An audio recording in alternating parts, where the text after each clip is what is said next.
I'm Jim LaPierre. This is Sober Now, and today we're talking about being good enough. Very exciting comments. You'll get notified streams and other content that we're creating. All right, let's just jump into it. For people like me, we typically have two fears. The first one is the belief that we're not good enough, and the second one is the fear that we're too much.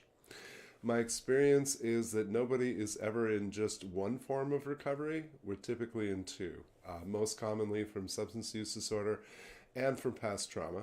And when I'm working with folks in trauma therapy, the themes that we most often explore are around safety, around the idea that we are unlovable, and the idea that we are not good enough. Those fears and false beliefs endear a person to me immediately because they're defining parts of our experience, and because people who struggle with those things are people who are very much like me. Whenever I hear someone say that they're not good enough, I immediately ask, for who? What's the criteria for being good enough? What are the standards? The cost of not defining what good enough is, what success is that we end up relentlessly striving, we develop perfectionist tendencies, or we go to the opposite extreme at which we settle for crumbs, allow ourselves to be used, abused, manipulated. I often quote from the book Perks of Being a Wallflower, in the end, we receive the love we believe we deserve. So I want to explore this with you, and I have some hard questions to ask you. Who made you believe that you're not enough? Why are you convinced that they're right? What would have to change, or what would you have to become to be good enough? We strive to become what we think others want us to be because we're looking to earn love and acceptance. And I'm at a point in my journey where if it's not free, I don't want it. But that's meant for other people, it feels often like a lie, like something that can't really be attained. When you grow up being told that there's something very wrong as you are, and it's always a lie. There's no such thing as a bad child. There's no such thing as an unlovable child. The problem is that it feels true, even when we know it's not. And that's the biggest problem of all, is that what we're really doing is chasing a feeling. We're trying to feel something that we've never felt. We're trying to make this shift and transformation, and unfortunately, we're usually doing it on a purely subconscious level. So the real spiritual aspect of recovery is seeking to fill this emptiness that we have. It's about getting needs met that were denied earlier in life. Deep down, most of us are scared little kids with unhealed wounds, especially in early recovery. And we have a lot of false beliefs about what our worth is. So, excuse me, what we're really doing is looking to extract what was ingrained within us, and to achieve that requires stripping away layers of shame and pain and disappointment, and becoming open to new possibilities, becoming open to allowing other people's truth to connect with us, being able to do something as simple as accepting a compliment. But if we start doing these things, then we're forced to reconcile a conflict, which is that if I am good, why was I treated so poorly? We're confronted by powerlessness in our past and in our present, and we see that we can't get approval from the people that we most want it from, the people we've sought it from, the people who should have given it to us in the first place. We're left feeling like the only option then is to give up on the people we've waited for, and that feels wrong. We feel guilty. And so I say to folks, you don't have to give up, you just have to stop waiting. And you need to start letting good people into your life who want to build you up, people who have what you need. Being open to accepting friendships and support from people who struggle similarly, kindred spirits. Folks who have what we need are usually very uncomfortable to connect with. It's awkward, it's difficult. And because we're so shame-based, we have this idea that if you really knew me, you wouldn't like me, you wouldn't think well of me. But we go without what we need, or we seek it, again, from our families, from people who never gave it to us in the first place. And too often we gravitate towards the kind of people that are very familiar to us.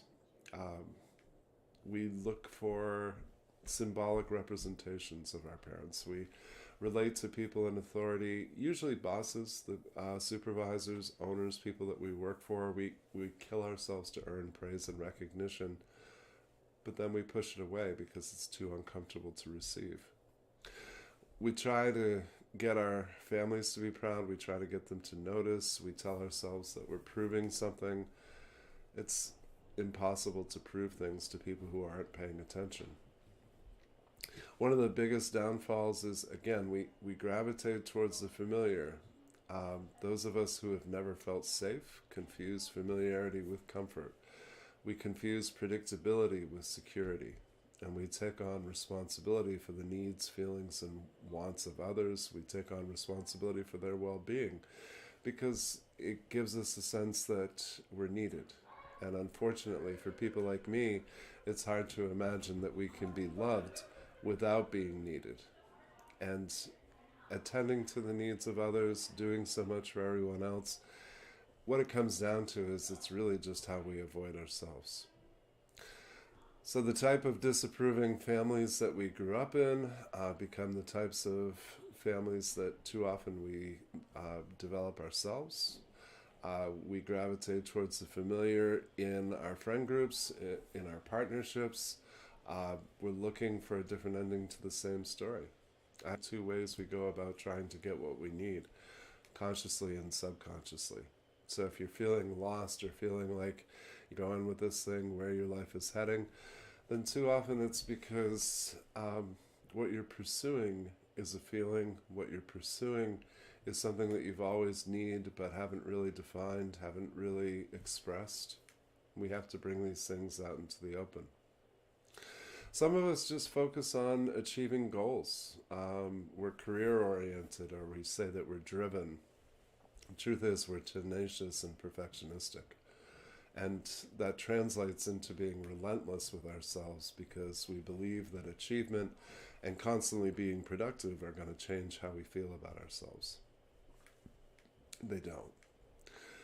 I had a young man near and dear to me recently that experienced a bit of a crisis for a very counterintuitive reason. He had achieved all of his goals, and it didn't change how he felt about himself at all. It didn't take away any past pain. He didn't wake up the next morning feeling more confident or more deserving. And we talked about a quote that he'd come across from Jim Carrey. He said, "I think everybody should get rich and famous and do everything they ever dreamed of so that they can see that it's not the answer." And I mean, that's easy for a famous rich guy to say. I've been poor. I've been poor working class, I've been middle class, I've been upper middle class. Did those statuses in life change how I felt about myself? Absolutely. Writing bad checks because the baby needs medicine, it is going to have a pretty huge impact on how you feel about your worth, how you feel about your status. Poverty is devastating to a person's self-worth, and rising above those circumstances provides a lot of relief. It may be something that you're proud of having accomplished, but it doesn't necessarily change how you view yourself fundamentally, how you view your worth, how you see yourself as being good or less. So it won't remove toxic people from your life. It won't take away past pain. It won't take away the impact of trauma or depression or PTSD. I had to learn how to stop pushing away things that were good for me just because they were uncomfortable. I had to stop questioning what it was that my worth was, or whether or not I was deserving, and instead tell myself that if it was being given to me, if it was something that was from my higher power or from good people, then I could just accept that they believed I deserved it, and I could let them have their own opinion and their own truth and not try to prove them wrong. I had to move away from the familiar because the familiar never worked for me. What was familiar was working hard, doing the right thing, but having this just low-level sadness that was always there. Looking back, I would say things like, I'm okay as long as I don't think about it. And I would argue that there was no point in even working on it because it wasn't going to change. But when I would say things like that, what I was really talking about were other people. My family of origin wasn't going to change, and thank goodness I stopped waiting for them, because they still haven't. They're just the same as they always were, and that's okay. That's who they are. That's not how I want to be. That's not who I want to be.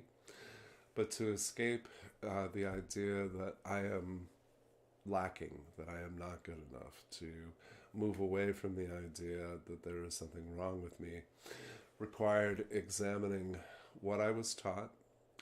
We were taught these things as children. We didn't even realize it.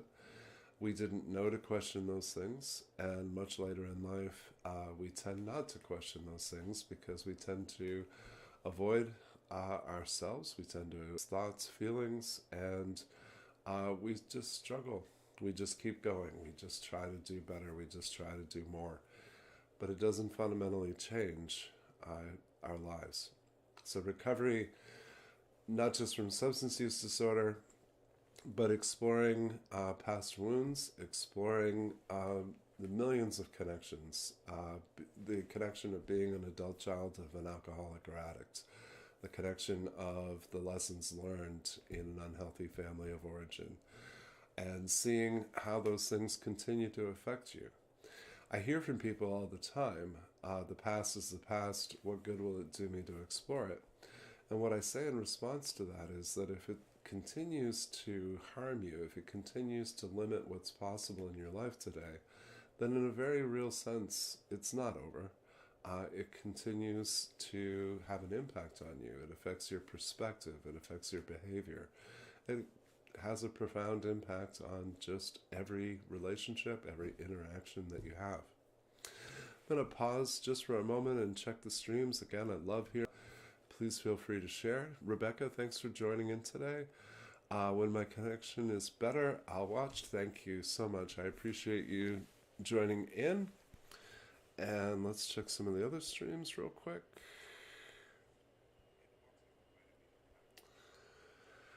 Brianna, thanks for writing in. I have an extremely random question. Do you teach?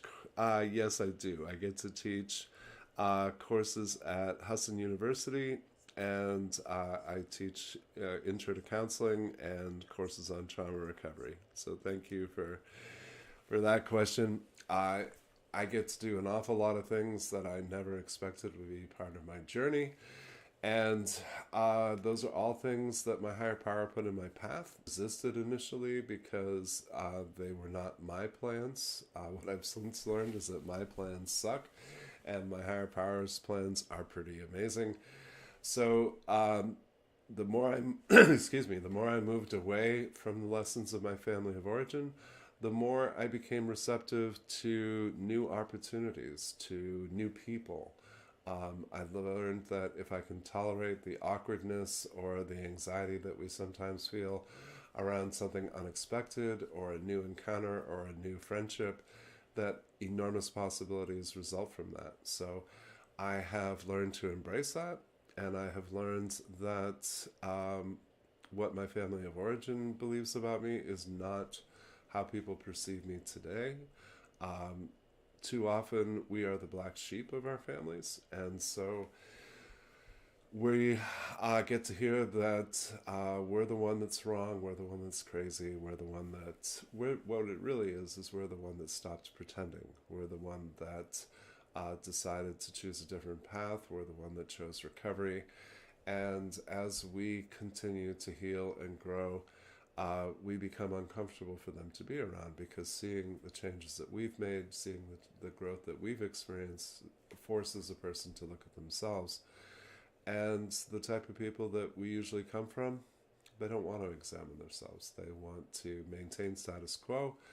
And so too often we get scapegoated. It's a funny coincidence to me that black sheep are usually... and ultimately, if you I think one of the bottom lines to this that's so simple is that if you have people in your life who make you feel like you're not enough, then those are people who don't belong in your life. If you have people in your life that want to build you up, want to meaningfully support you, challenge you, and help you become something greater than you are, then typically that's very uncomfortable, because that's not what's familiar. We might question the motives of such a person. But most often, they're kindred spirits who are trying to pay forward what was given to them.